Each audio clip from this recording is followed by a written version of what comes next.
Hello, this is Monica Peters from seawaywebsites.com. This screencast is going to show you the basics to managing your WordPress website.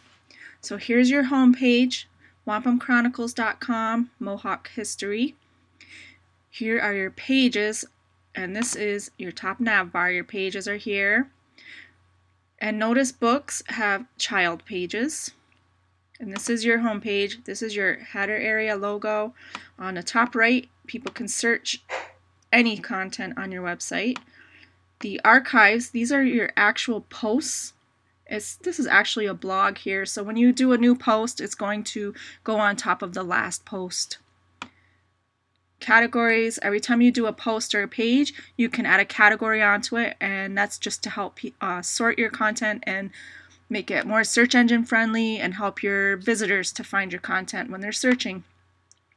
This is a tag cloud right here on the bottom right, and at the very bottom right, this is where you log in to manage your website. So I'm going to log in.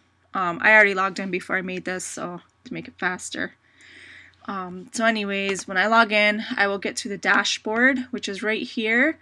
The first thing you will see when you log in will be this. You'll have, it'll show you different things like comments or anything like that.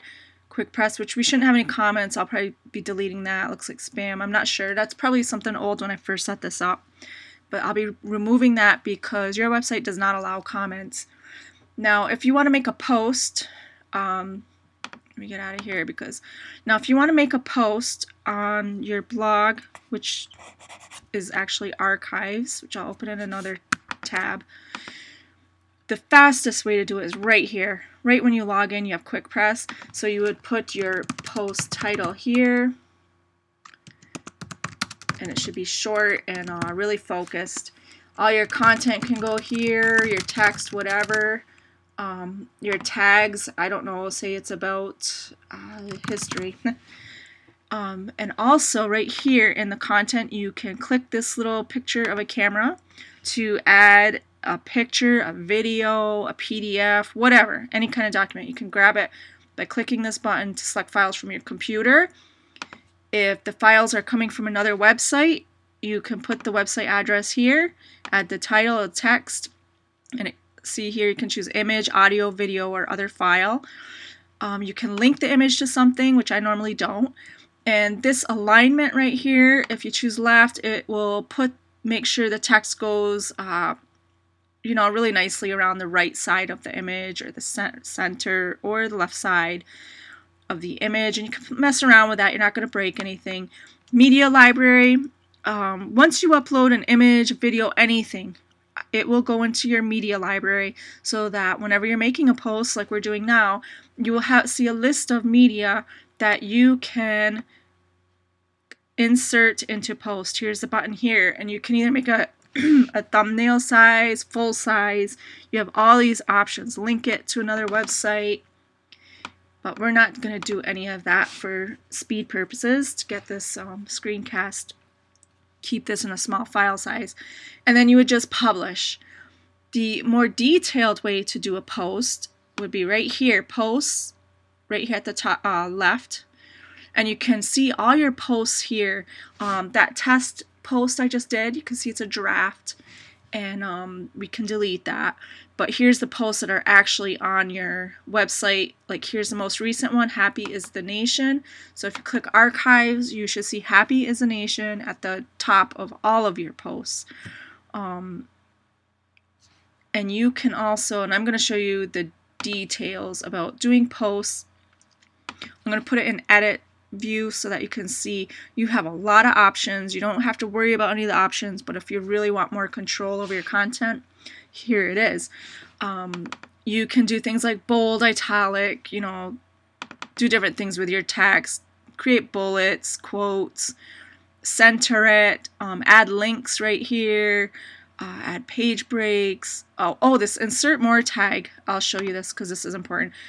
See on your archives page how you have a post. See how it's really short, and you have to click it to view the whole post. How I did that, and the reason why I did that, was to create a nice looking list so that people don't have to do a lot of scrolling. If they just want to browse, what I did is right here on this post, so I'm in the process of cleaning up older pages, BlackBerry as you drive. Right after BlackBerry as you drive, what we did is pretend this is BlackBerry as you drive. You literally just click this button and it inserts this thing in here that says more.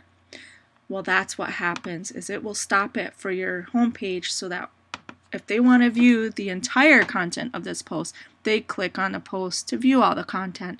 And this way it doesn't clutter up your main pages. Blazing fast internet. And here's the entire post. Yeah, and this one's actually a short post anyway, but that's where this more button right here, that's how you use that. This ABC button, I believe is, yep, spell check. You can make this editing window full screen if you want more room. And you have tons of options here. The same, your media button is here if you want to add media from your media library or add new files from your computer.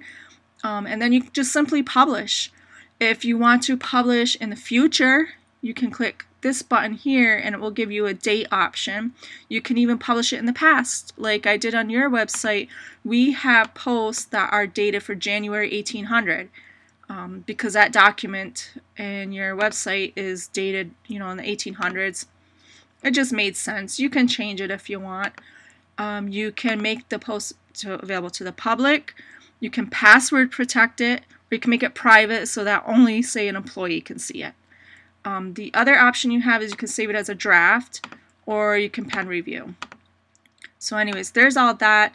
You can, and this I usually keep just whatever's default. Categories, pick whatever is relevant. And it's default to show a pin it button. Pin it button is a very addictive social network. It encourages your visitors to share your content on another social network. And all this stuff down here, like, you really don't have to worry about. All the defaults are set up for you. So we got posts. Now the other one is pages. That's important for you to know. I'm going to leave the page. Leave page. Come on now. So I think that's the next most important thing. Yeah. So here's all your pages. You got about, archives, books, which you should see at the top. Yeah, about, archives, books, and A Lily Among Thorns is a child of the books page. Yep, there it is. And how that's set up, I can show you a quick edit. Is, see right here, you can choose a parent of this page. We're working on A Lily Among Thorns. The parent is going to be books, and that's how it's set up. You don't have to worry about these other ones. These are pretty much defaults. And you can add pages here. You just add new. And the next important thing is appearance. Themes. Themes are what control your website as far as the layout, the colors, the fonts, all of this. And we have you set up with Brunelleschi. I customized it a little bit for your content, but to change the way your website looks, it's as simple as you have hundreds of thousands of themes to choose from.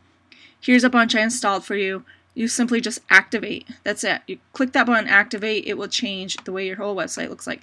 If you don't like these themes, you can install themes. Again, it's as simple as clicking a button.